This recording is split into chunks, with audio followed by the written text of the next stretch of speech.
Cricket with Ajit के राजनीतिक मंच पे आप सभी का स्वागत है। दोस्तों, क्या अडानी अब जो अभी पक्ष है उस पे तो काबिज है ही, यानी कि पक्ष के ऊपर में यानी बीजेपी के ऊपर में अडानी का कब्जा तो है ही, लेकिन क्या अब वो विपक्ष के ऊपर भी कब्जा करना चाहते हैं? ऐसा कयास लगाया जा रहा है, क्योंकि जिस तरह से अडानी का यहाँ पे मुद्दा उठ रहा है संसद में, उस तरह से विपक्ष में जो राहुल गांधी हैं वो सिर्फ इस मुद्दे को उठाते नजर आ रहे हैं, और जो और अन्य इंडिया के गठबंधन दल है वो कहीं ना कहीं राहुल गांधी के समर्थन में नहीं उतर रहा है। कहीं ना कहीं अडानी के मामले में इंडिया गठबंधन के और जो पार्टी के नेता है, वरिष्ठ नेता है, वो राहुल गांधी के साथ नहीं आ रहे हैं। और साथ ही मैं आपको बता दूं कि इस इंडिया गठबंधन की तोड़ने की भी राजनीति अब धीरे धीरे हो रही है। और जिस तरह से ममता बनर्जी का एक छोटा सा बयान हवा बना हुआ है, जिस तरह से वो न्यूज चैनलों पे छाया हुआ है, उस तरह से तो यही लग रहा है कि अब विपक्ष के इंडिया गठबंधन को तोड़ने की राजनीति शुरू हो गई है।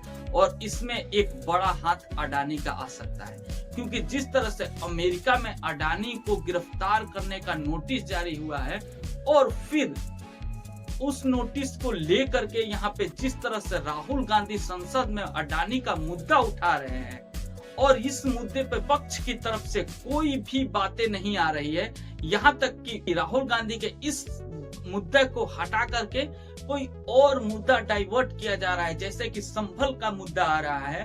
तो ये कहीं ना कहीं एक साजिश रची जा रही है इंडिया गठबंधन को तोड़ने की। यही है ममता बनर्जी, जो कि जब लोकसभा का चुनाव हुआ था उसमें इंडिया गठबंधन के साथ में अपना सीट शेयर करने से साफ तौर से मना कर दिया था। अब ये कह रही हैं कि इंडिया गठबंधन को हम कलकत्ता से ही यानी वेस्ट बंगाल से ही चला सकते हैं। ये कहां से है? और मैं आपको बताऊं कि इंडिया गठबंधन है तो, लेकिन इसमें किसी को भी कोई पद नहीं दिया गया है।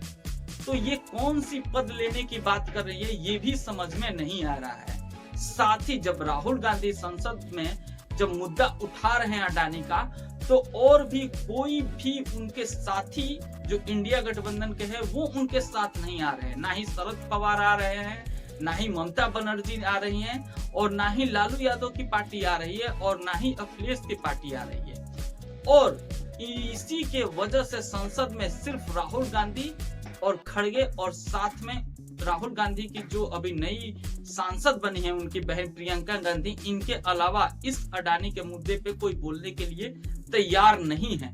तो इसी के वजह से अब कहीं ना कहीं अडानी के जो फेवरिज्म करने वाली बात है वो अब पक्ष पे ही नहीं लग रहा है, वो अब फेवरिज्म विपक्ष पे भी उठ रहा है। और कहीं ना कहीं ये अब इंडिया गठबंधन को तोड़ने की राजनीति शुरू हो चुकी है। लेकिन राहुल गांधी मानने वालों में से नहीं है, वो इस मुद्दा को कंटिन्यू उठाते जा रहे हैं।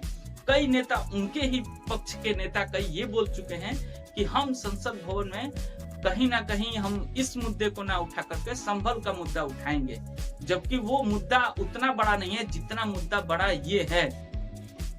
तो इसमें कहीं ना कहीं अडानी की डोमिनेंस देखने को मिल रही है अब विपक्ष के ऊपर भी, क्योंकि एक ही इंडिया गठबंधन हो करके इंडिया गठबंधन के मेन मुखिया, मेन नेता राहुल गांधी के जिस तरह से इस मुद्दे पर साथ ना देना कहीं ना कहीं इंडिया गठबंधन को तोड़ने में हेल्प कर ही रहा है। और इसमें आग भरने का काम किया है लालू यादव जी ने। लालू यादव जी का जैसा बयान आया है कि ममता जी को सौंप देना चाहिए, और ममता जी को कह देना चाहिए कि आप इंडिया गठबंधन की मुखिया बने, तो ये कहीं ना कहीं आग में घी डालने का काम किया है यहाँ पे लालू जी ने। और लालू जी क्यों कहे हैं? क्योंकि कहीं ना कहीं यहाँ पे लालू जी के विपक्ष में खड़े हैं कांग्रेस के नेता पप्पू यादव बिहार से, और पप्पू यादव राहुल गांधी के समर्थन में है। इसके वजह से लालू यादव ने आग में घी डालने का काम किया है। आपको क्या लगता है, क्या ये मुद्दा वेस्टेज है?